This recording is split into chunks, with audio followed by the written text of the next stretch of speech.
let me just go back here. So before I start, just want to show you some things around on the repository, right? So I selected my top POCs that you might be more interested. So there's like 32 POCs. I will be covering this 32 very soon. And here you also can have some summarized list of the things that AI can do in sense of like traditional AI and generative AI. And this is good so you get the use cases and you can see how you can apply in your own POC or in your products. Then I have a curated list of libraries. Here I'm not listing all the libraries that I'm using, but I'm listing the ones that I think they're the best libraries, right? So I curated this list. I recommend you take a look. And there's also a curated list of papers. There's some papers that Amazon recommend. I did on these last 2 months like 7 skill builder courses. And these are papers that AWS has recommended. But here there's some curated list of other papers that I'm reading and also recommend you guys to take a look. And finally, some modules to watch out, right? And here at the end, some posts and articles and also some videos that can help a lot. So I highly recommend you take a look on the resources, okay? So now I'm gonna leave it here because we're gonna look the POCs. But before we start looking the POCs, let's get some theory, right, and get some concepts to sort of like help us, right? So on this first notebook, I highly talk about what's traditional AI, right? So you can see AI as a simulation of human intelligence, and it's like a process by computer systems. It's important to compare programming and AI. So in programming, basically like we have an input and we code the program. So we sort of like craft rules inside of the programs and then we run that computation and we got some results. In machine learning, it works a little bit differently. You have also the inputs as like would have in a program. But then you have like desired result, which we describe it in a variety of ways I will show along this notebook. And then there's the computation and what AI input might be the program, right? So you might input the whole program and that's like quite different from like traditional engineering or programming. So just to give you guys some sense of classification, basically like there's three kinds of AI how people talk about. The one is called like weak AI or narrow AI. That's where we are like today. Is AI for specific tasks, very narrow, as the name say. Like one example would be like facial recognition. You see a picture and say, oh, that's Cristiano Ronaldo on the picture, right? Then the second classification is called like people use like different names, but you might hear this as like machine intelligence or strong AI. AGI, I think, is the most common one. This is where AI it gets like to the human level, and then AI can understand, can learn, can adapt, and implement knowledge. We are not quite there yet. And finally, the last level, they call like the super intelligence, which is like theoretical at the moment. But let's say, okay, AI now it passes, right? So it is more intelligent than us, it's self-aware. And if you watch like the Terminator movie, you can get some Skynet feelings. So here we see this classification, right, or this three types of AI, like how people say it. And here we go down into the more like specific fields. So we have supervised learning, we have unsupervised learning, we have reinforcement learning, and deep learning. So we will see three of these fields on this notebook, and deep learning and generative AI, I will be covering on the next notebook. So in AI, you're gonna have a model, right? So model is just like a file that has like algorithms to identify patterns on data set and provide insights and predictions, right? So this file could be like compressed, it could be one file, it could be multiple files. So you need to train this model, right? To train this model, you need to have data, and often this data we call like data set. So we split this data set in usually like three groups. So we have one group which is the most of the data we call like the training set. So you're gonna use this data to train the model. Then you have a smaller part that you do to do validations and evaluate the model. And finally, you can do the testing. Sometimes people also call this inference, but you can see that we don't use the same data for these three different tasks, and this part is important. The split can be done differently. People can do 70-30, 90-10. There's different ways you can do it. So once you have a model, now ideally this model will be balanced and it's just gonna work fine. but the module could be underperforming or overperforming. So this is usually called underfitting or overfitting. So underfitting is when the module is too simple and cannot capture the patterns, right? So you're gonna see this right away when it's underfitted, because expectation on the training results, it not work well with the training results, right? And how can you fix underfitting? Well, you can add more features, more data. I will explain a lot of these concepts in this notebook, right? So what's features? Don't worry about this right now. Another way to fix this is like you can increase the model complexity, right? So if like something's linear, you can make it like polynomial. We can change the model algorithm or the architecture. So if it's like a neural network, we could add more hidden layers, more neurons. That could be one way. Another way you could do is like reduce regularization, which is like a penalty on a loss function, right? So you could tweak the loss function. And finally, you could do more epochs. So when you train, you're going to train it like in for loops, which often is called epochs, but you can think it's batches, right? So you can do more batches. So instead of like 5 batches, you might go to 10 batches or 50 batches or 100 batches, right? That could be one thing. Now, let's say there's the exactly opposite of that, which is overfitting. So overfitting the module is too complex and there's a lot of noise. And then the module is confusing real parameters with noise. And um, this might look very good on the training, but as you get new data, then it start to performing very bad. And the fix is actually the opposite of underfitting. So you might get more trained data. You might reduce the model complexity, so less neurons, right? For instance, if you're doing like deep learning, we might reduce the features, dimensionality reduction. You might increase regularization, right? So change your loss function. You might do something called early stopping, where depending of the loss function score, and if you see that the function, the module is performing worse and worse, you might train in you might stop the training sooner. So imagine like you program it to do like 5 epochs, you might stop with 3 or 2, so you stop earlier.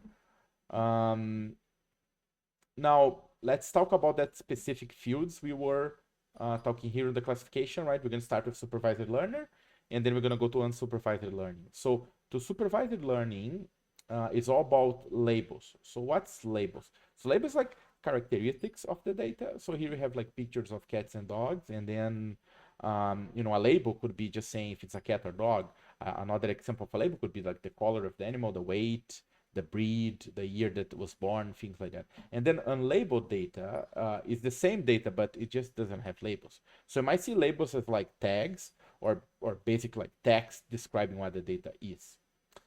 You might heard as features as well, right? And labels and features can be very similar. So one way to see this is like features is the input, is what you pass to the model. So it's the characteristics of the data that the model needs to learn to make predictions. And I can give you an example. Let's say we're doing in a regression and you want to predict the price of a house. Well, in that case, you might include like the number of bedrooms, the size, the square feet of the house, the locations, like the crime score, how safe it is or not. All of that are examples of features, right? So it's like labels, right? But features consider features for input, and label considers the output, what you're trying to predict. Like for instance, here, if I send this image, right, you want to predict is this like a cat of a dog, and what will come out of the module, right, out of the prediction will be the label. So now let's see some use cases for supervised learning. So one use case is classification, where you can basically say like one very classical use case is like, is this a spam or ham, or it's a spam email or not spam email? That's one use case. Another use case is image recognition. If you guys watch the Silicon Valley TV show, is this a hot dog or not a hot dog? Um, Another use case is regression, when you use to predict like values, right? Like let's say house pricing, stock pricing are examples of regression.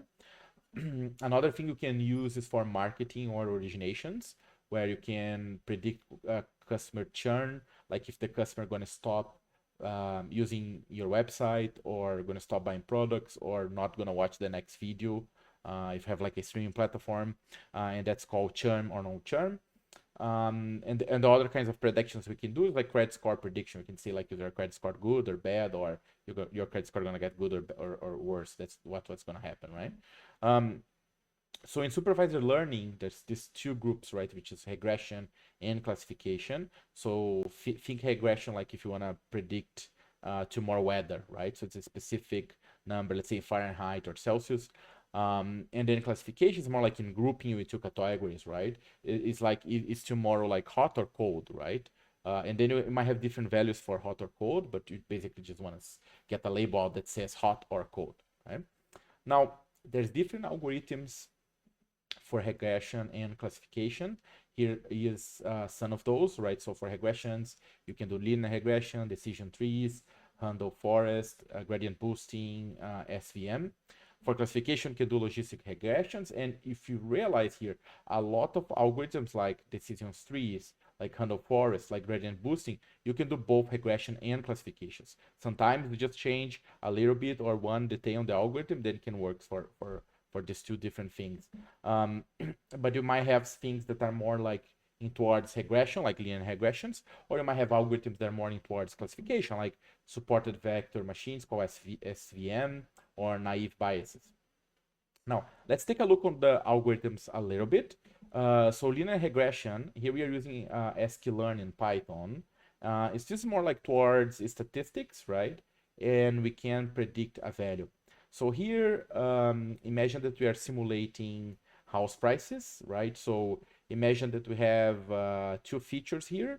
So one feature will be the square feet in hundreds, right? So we have every single data point is a house value, right? So imagine like here we have a couple of houses in square feet in hundreds. And here in this second array, we have the prices, right? So for this square feet, you have this price, for this you have this, and so on, so on, and so forth, right? So we have two features here. So what you do, you're gonna call the model, right, and the algorithm. So as you can see, sklearn abstract that's for us, it's just one line of code. Linear regression is not really complicated. We could actually go inside and talk about the algorithm because it's not really complex. But you do after that, you're actually gonna fit, right? So you're gonna call the module and you're gonna pass the features. So in this case, we have two features. You're gonna pass the size and the prices, and what you're gonna get out is a prediction, right? So if I run this code, I also have NumPy and Matplotlib here. And by the way, guys, this is a Jupyter notebook. It mixes code and text. And here we can see a line where we can see the predicted house prices. So on the x axis, we have the size, and the y-axis we have the predicted price. Linear regressions work with a couple of concepts, like there's this thing called slope, which is the steepness of the chart, and there's this other thing called y-intercept, which is where your prediction point meet the y-axis. I will not cover this into details, but here I have some formulas, and you can take a look later on if you want to know more how it works. So let's take a look in a different algorithm. This is like logistic regression. This name is very funny because linear regression is used for regression, so you're going to predict a number. But logistics regression, we're going to use for classification, right? So it's kind of a tricky. And in the end of the day, what you want to predict is maybe like 0, 1, true or false, yes or no, right? So we have here a different data set. We have this iris data set, which is like flowers, right? So there's three classes of flowers. And then we are splitting the data set. There's a 730 split here, being able to train the model. And then we're gonna do logistics regression. Then we're gonna fit on the model based on its training, right? Here I'm doing some fancy things with matplotlib, so you can have a nice chart, right? Don't worry about that. And finally, we have like a prediction which is happening right here, and we can plot the results. And the results are this nice chart where you can see the three groups of flowers, and you can see the data points, and they have the length and they have a width, right? And this is how they are distributed. Now, just some comments about this data set. The data set's from 1936. It's from a British statistician biologist, Ronald Fisher. It consists of 50 samples of each of the 3 species of flowers. So there's Iris setosa, Iris virginica, and Iris versicolor. So just a brief comparison between linear regression and logistic regression. So linear regression is algorithm is for regression problems. So you want to predict a continuous output variable or a number. These models, the relationship between one or more independent variables or features if you prefer. And a continuous dependent variable, which is the outcome, right? So the relationship is modeled by a linear function, hence name linear regression. Now, logistic regression, despite the name, as I said, is a classification algorithm, right? So you want to predict a category or a label, if you will. And the output, the regression is transforming logistic sigmoid function. So the output is between 0 and 1. So just like, I don't want to make this too math heavy, but the sigmoid function is a very neat and interesting function where just have some code here on NumPy to explain. What you're going to do is like you're going to get a numerical input and it will make sure that follows under this distributions between the range of 0 and 1, right? So if you call 100, you get 1. If you call 2, you get 0.8. If you get 5, you get 0.5. Right? So it's always going to give you something between 0 and 1, and that's how you can classify it. Okay. Another supervised learned algorithm is decision trees, which again, if you guys remember, it can be used both for regression and classification. So this one, it works by make the data continuously split across certain parameter, and is that both, like I said, for regression and classification. So here they have the code. I'm also using scikit-learn. I import decision tree algorithm. So we're also using the Iris dataset. You might realize that these and in the previous one, for visualization, we are just using 2 features. Then we are doing the split between training and testing. And then here we are setting up the algorithm, the model. We are fitting where we are calling, we are passing the training data to the model, right? And then finally, we are doing a prediction. And here we're using matplotlib to plot it, right? So you can see that only 2 labels are highlighted, blue and red, and the third species of flower got in gray because we omitted here. Okay. Now there's this other algorithm called Handle Forest, right? And this is called like an ensemble learning. Ensemble means it uses multiple methods, multiple algorithms together, multiple modules.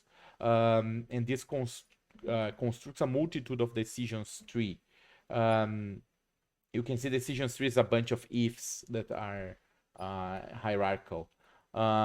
So what happens here is that this model is constructed a multitude of decisions tree at the training time and output the class at the mode of the classes, classification, and mean prediction regression of the individual trees. So if you look at the code, it's very, very similar to the previous one. You can always already spot some patterns, right? So we're always gonna load the data set, then you're gonna do some training, then we're gonna, load the model, we're gonna feed the model, and then we're gonna do some predictions, and we're gonna plot the results, right? The main difference here is the algorithm that we're using, right? So now we are using a random forest classifier, and that's what we got out. Okay, so now let's see the next algorithm. This is called gradient boosting. So before I talk about gradient boosting, I need to talk about boosting. So boosting is another ensemble, so multi-module algorithm, where this is quite interesting. New models are added to correct errors from the existing models. And they are added sequentially until no further improvements can be made, right? So that's boosting. So gradient boosting is a form of boosting. It's an extension of a boosting method. It uses gradient descent algorithm, which can optimize any differentiable loss function and ensemble of weak prediction models generalized by allowing optimization of arbitrary differentiable loss function. So if you look at the code, here we have a different data set. So we have this California housing data set in order to predict prices. So we're loading this data set. This is for house prediction. Then we doing the split of the data set between training and testing. Here we are loading the model and fitting the model, and then we are asking for predictions. And what we're seeing here is the overfit between the actual prices and the prediction prices. The more you see overfit, the better, right? The more it's working. The less they overlap, the worse is the model, right? So you can see here, just like it's quite okay. Just some small explanation again. Sorry about the math, right? But we need to understand what's a loss function. So a loss function, it's a function that gives you like feedback. So it's a function that measures how well the model is able to predict an outcome. So it quantifies the difference between the predicted value and the actual value, right? So the goal of the training model is to find model parameters that minimize the loss function. So when you're gonna train, as you're gonna do a for loop, I'm gonna show in the code in the POCs, and then on that for loop, you want to print the evaluation of the loss function. And for each epoch, for each round, you want to see the loss function doing better and better, right? And that's know how the training is being effective. So there's different loss functions that are used for different kinds of algorithms or solutions. So for instance, there's one called mean square error, MSE, that's used for regression. If you want to do classification, you usually use cross entropy. If you want to do classifiers like SVM, use hinge loss. And usually when you do the module, you do like, let's say, linear regression, you're going to predict a specific value. So what you can do is predict output something slightly different. So you might predict probability distribution for each class, and to do that you can do some log loss, right? So it's a way to have some observability on what's going on the model. So here, just as one example, right? Again, sorry for the math, but I'm doing some NumPy and we are coding some MSE loss, right? As you see, it's not really complicated. We just have like two parameters and then we calculate the mean between the two parameters, right? And here are some usage and outcomes that we get. So the next algorithm is going to be support vector machines, and support to vector machines we'll call SVM.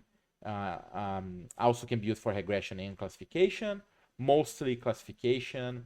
These algorithms, we can plot the data as a point in a m-dimensional space, and the number of features you have, which is the value of each feature being the value of particular coordinate and of xy plot, and we perform some classification, finding the hyperplane, the difference in the two classes. So if you look at the code, again, as you guys can see, is the same patterns, right? So you load the data set, and then you do some training, and then you load the module, you choose the algorithm, you fit it, and then you do some predictions, and then you plot it, right?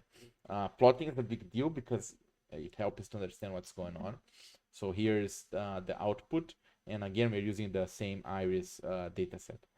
Now, the next algorithm is called naive biases. This algorithm is interesting. It's based on the biases theorem and the assumption that independent among predictors, meaning that it assumes that the presence of a particular feature in a class is unrelated to the presence of any other feature. If you look at the code, we are also doing something very, very similar. The main difference here is that we are importing Gaussian MB, which is a naive biases algorithm, and we're doing the same thing. We're loading the iris dataset, then we're splitting the dataset between training and testing. Then we are loading the algorithm, the model. We're doing the fit, and we're showing we are plotting. Now, let's talk a bit more now about unsupervised learning. So far, we're talking about supervised learning. So what you do with unsupervised learning it is a little bit different. We will see different use cases, right? So one use case is clustering. So we can group customers by behavior for marketing. This could be done for marketing segmentation. We can do anomaly detection.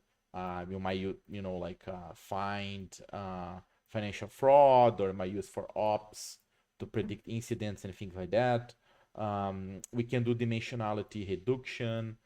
which can be used for data visualization.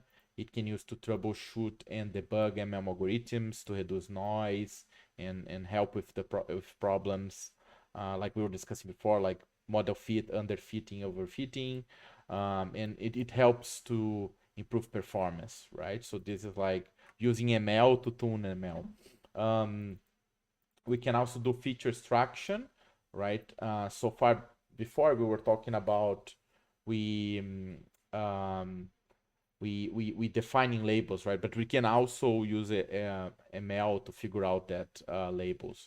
So here feature structure can use for image or text to extract important features, right? So you can give an image of a cat, and you might want to extract the text saying in that image that you're seeing a cat, for instance. We can also use for learning representations, which is basically used for deep learning to learn representations of the data. They can use for common tasks like classification and regression. We will see a bit more of those on the next notebook. And then there will be some association of rule learning. So we can use for market-based analysis, market basket analysis to find interesting relationship between items, right? Some going into the each category of use case and the algorithms, right? So you get familiar with them. So in unsupervised learning, talking about clustering algorithms, right? So clustering is about dividing the population of data points into a number of groups, and the data points in the same groups are more similar than others. That's why they are clustered, right? They group themselves together. And here we can see the difference between classification and clustering, right? So we saw in supervised module, we saw classification. Now we're going to see clustering in unsupervised learning. So common algorithms for clustering and unsupervised learning are k-means, hierarchical clustering, DB scams, mean shift, spectral clustering, affinity propagation, agglomerative clustering, and BERT, which usually used for large data sets. So k-means is a very, very interesting algorithm. We are using skit-learn to basically be able to use k-means. K-means also means k nearest neighbors.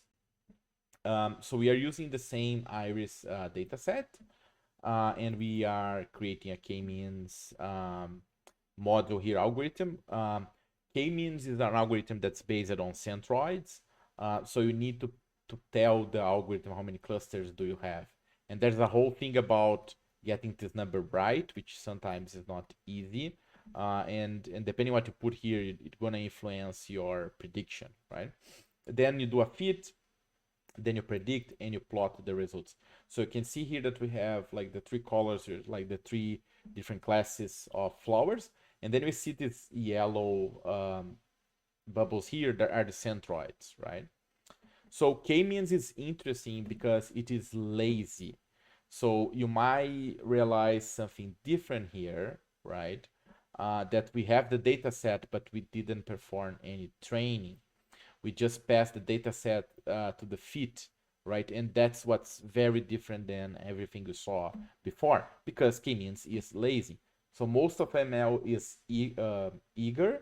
So you do the training up to front, and then the cost of prediction is faster. If k-means is the other way around, the training is fast because basically it's not training, but when you do prediction, it's a bit slower, right? And then you need to use the training data set to compare the results, right? So it's like two different opposites of the spectrum.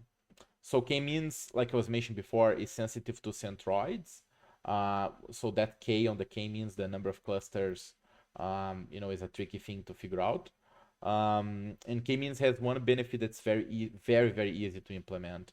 You could implement a very couple lines of Python. Actually, my POCs, I have an implementation of k-means. It's not hard at all.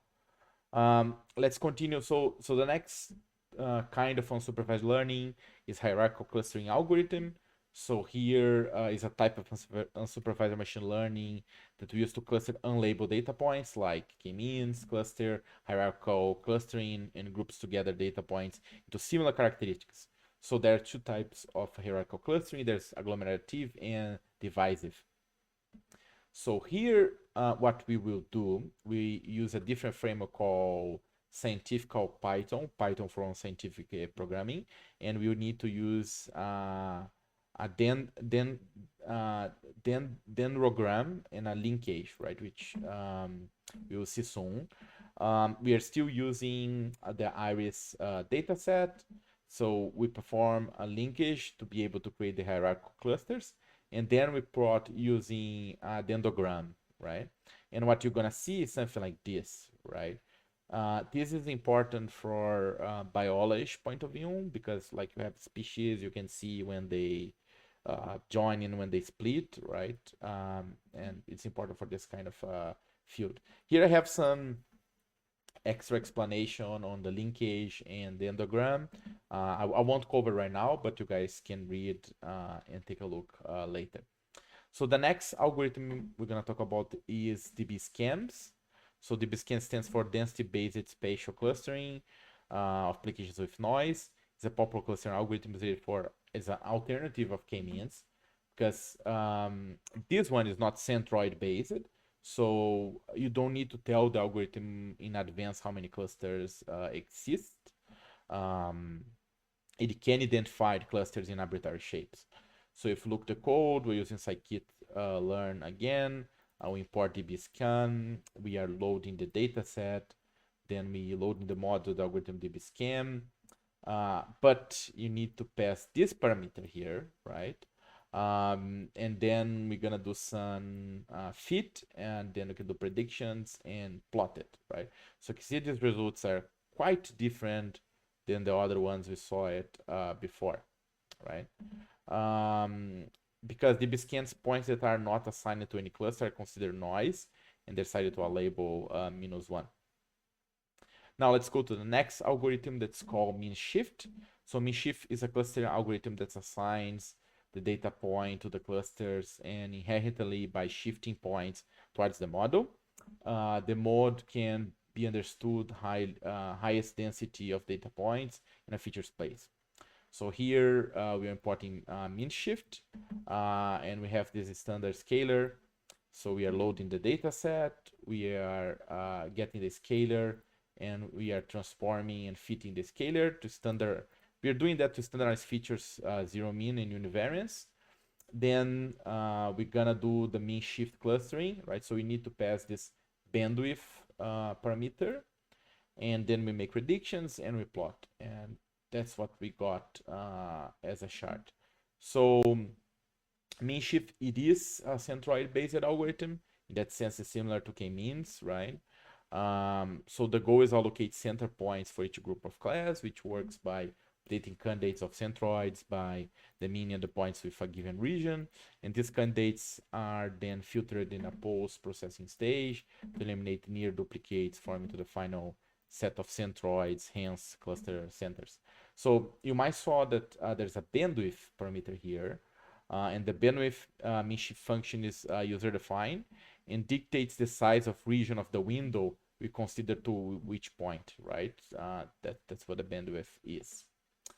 Now, the next algorithm we're gonna cover is the spectral clustering algorithm.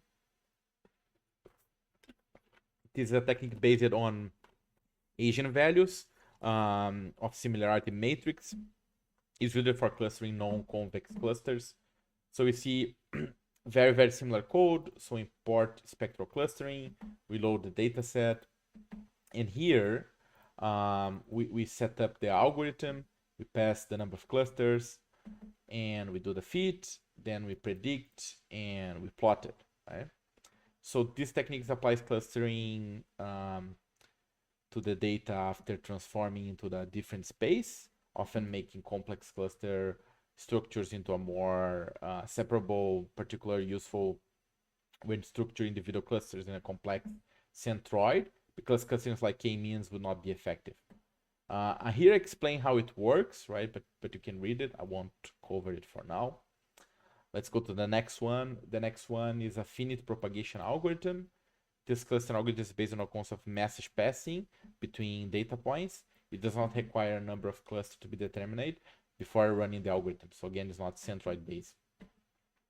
So we load the data set, we set the algorithm affinity propagation, then we fit, then predictions and plotting. And that's what you got. You see here, it predicts way more centroids than the other ones.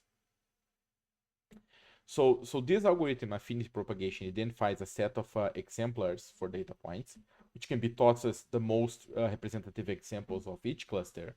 Unlike other clustering methods like K-means, it does not require a number of centers to be determined or estimated for the algorithm. As you see here, we are not passing any centroid there. And also here I explain how it works, but you can read this later. We don't need to enter in details right now. So the next one is going to be agglomerative clustering algorithm. So the agglomerative clustering is a type of hierarchical clustering that builds hierarchy of clusters. It begins with each data point as a single cluster and merges the closest pairs until each one cluster remains. So here we are importing the algorithm. We are also using the iris dataset. So we are setting the algorithm. So this one we're passing the clusters, we fitting the model, predictions, and plotting. And that's what we got. So agglomerative clustering is a type of hierarchical clustering method that builds a hierarchical cluster by merging together small clusters. It's a bottom-up approach, and each observation starts with its own cluster and pairs the clusters merge as one move hierarchy. Here is how it works. You guys can read it. I want to go over right now. I'm just showing here linkage and a dendrogram in action, right, with a more simplified code, because I explained these things on how the algorithm works right here. I'm just putting some code to make it more visual. And finally, we're going to talk about Birch, which, how you can take this if it works good with large data sets, right?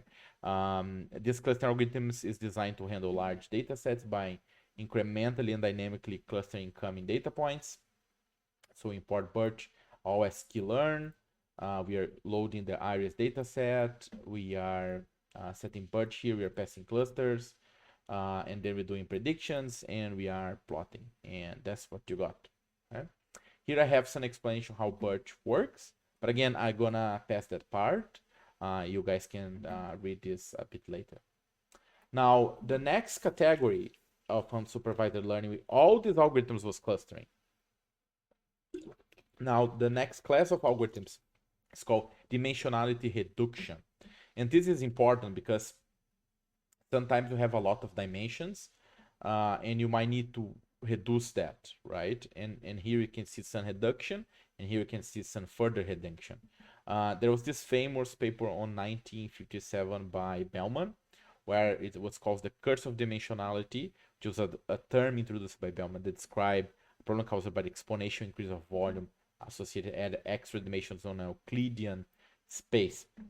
So what this means is like not always having more data and more features, it means it is better because the model sometimes can confuse noise with patterns, and that's gonna make the model misbehave, right? So in a lot of cases, you want to reduce dimensionality. And if you remember what I was talking about model fitting before, that's how we can deal with over and under fitting. So dimensionality reduction is a technique in machine learning that we use for data analysis and reduce the number of input variables in a data set, and particularly useful when we are dealing with high dimensionality data where each of data point has a large number of features. So here are some common algorithms to work with dimensionality reduction. The main one is called principal component analysis, PCA, but there's others like linear discriminant analysis, LDA, generalized discriminant analysis, GDA, distributed stochastic neighbors embedding, TSNE, independent component analysis, ICA, non-negative matrix factorization, NMF, uniform manifold approximation and projection, UMAP, and autoencoders. Um, Now let's talk about a different category of unsupervised learning called anomaly detection algorithms. So anomaly detection is a technique to identify unusual patterns that do not conform the expected behavior. This is often called outliers and has many applications in business, from intrusion detection, like for infosec and security. It defines strange patterns in a network that could sign on, like a hack on an invader. System health monitoring, spotting malignant tumors in MRI. This is for medicine. Um, and from fraud detection, credit card transactions, fault detections, operating environments. So there's many cases we can use anomaly detections. So here are some common algorithms for anomaly detections. There is this one called SSM, simple statistical methods. There is also Z-score or standard score, DB-scan, isolation forest, autoencoders, support vector machines based approach, and local outlier factor LOF. Now let's move to a different category for unsupervised learning, where we're going to talk about feature extraction algorithms, right? So feature extraction is a technique that we use to reduce the number of input variables in the dataset by creating new features that capture the essential information of the original feature. So imagine like merging features together. And it's particularly used for dealing with high dimensionality data, where each data points to a large number of features. There's some common algorithms like PCA, linear discriminant analysis as LDA, independent component analysis ICA, non-negative matrix factorization NMF, autoencoders TSNE, and UMAP. Now, the next category on unsupervised learning is called learning representations algorithms. And learning representation is a technique that's used in deep learning to learn a set of features that representations of data can be used in tasks of classification and regression. It's particularly useful when we are dealing with high dimensionality data. Each data point has a large number of features. Commonly used algorithms for learning representations include autoencoders, restricted Boltzmann machines, RBMs, deep belief networks, DBNS, T-distributed Socratic neighbor embeddings, TSNE, word2vec, global vector word representations, and BERT, bidirectional encoder representation from transformers. We're gonna cover transformers on the next notebook. It's a very interesting, quite complicated architecture. And now the next part and final part of unsupervised learning is association rule learning algorithm. It's more like classical data mining. So there's association rule learning is a technique to discover interesting relationships between variables in large data sets. It's particularly useful when it's market basket analysis, where a goal is to find associations between items and frequent purchase together. Commonly used algorithms for association rule learning include a priori algorithms like classical data mining, ECLAT algorithms like ECLAT algorithms are depth first search based approach, FP growth algorithm, GRE, generalized rule introduction, and Opus R, order prism, unbiased selector R. Okay, now one of the most interesting fields. So now we cover two fields. We cover supervised learning and unsupervised learning, and now we're gonna go to something very, very different, which is reinforcement learning. So reinforcement learning is a type of machine learning that is used to teach an agent on how to make decisions by trial and error. The agent learns to achieve a goal, an uncertain, potentially complex environment by interaction with the environment and receiving feedback from rewards penalties. So imagine like this: we have these mice on a labyrinth, and this is the environment, and then we want an action, right? We want the mice to move and find the cheese, and the cheese is the reward. And you might have like a penalty and say if the mice doesn't move, he lost a point every second, so you want him to move as quick as possible. And in this environment, we have observations, right? We see, oh, the mice is always turning left first and things like that. So just a couple of concepts We have an agent, in our case, the mice, that's learner or decision maker that interacts with the environment.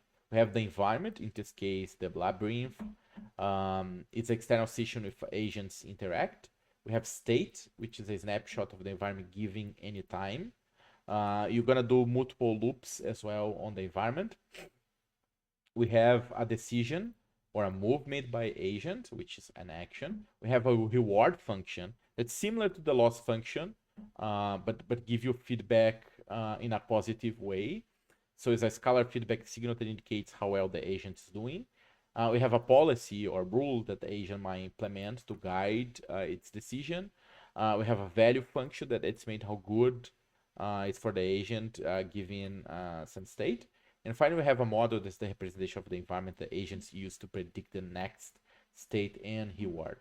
So the use cases for reinforcement learning are wild, and there's a wide range of applications from gaming, let's say AlphaGo, robotics, and also autonomous driving, like self-driving cars. They use reinforcement learning.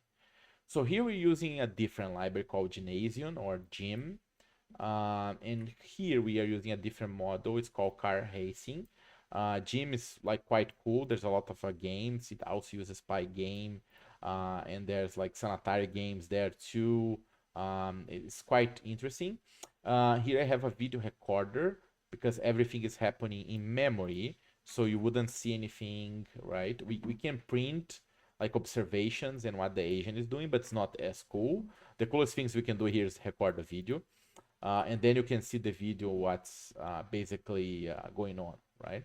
So here I recorded a video of a car, and then this car, you're gonna see like the agent operating the car, etc. Right?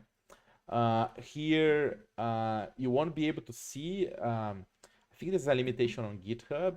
I have the video in my. Let me see here. I'm gonna open. Okay, so concepts here with the car video. Actually, just to show you guys, let me go back here. So if I open the Jupyter notebook, I have Jupyter support from VS Code. I can run the code here as well, right?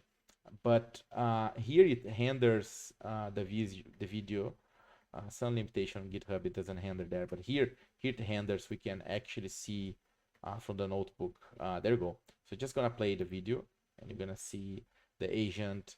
So what's going on here is like AI is playing this game, right? And it's like you see the wheels, they're turning left and right, and you can see some feedback going on here on the left, right? And you can see the speed.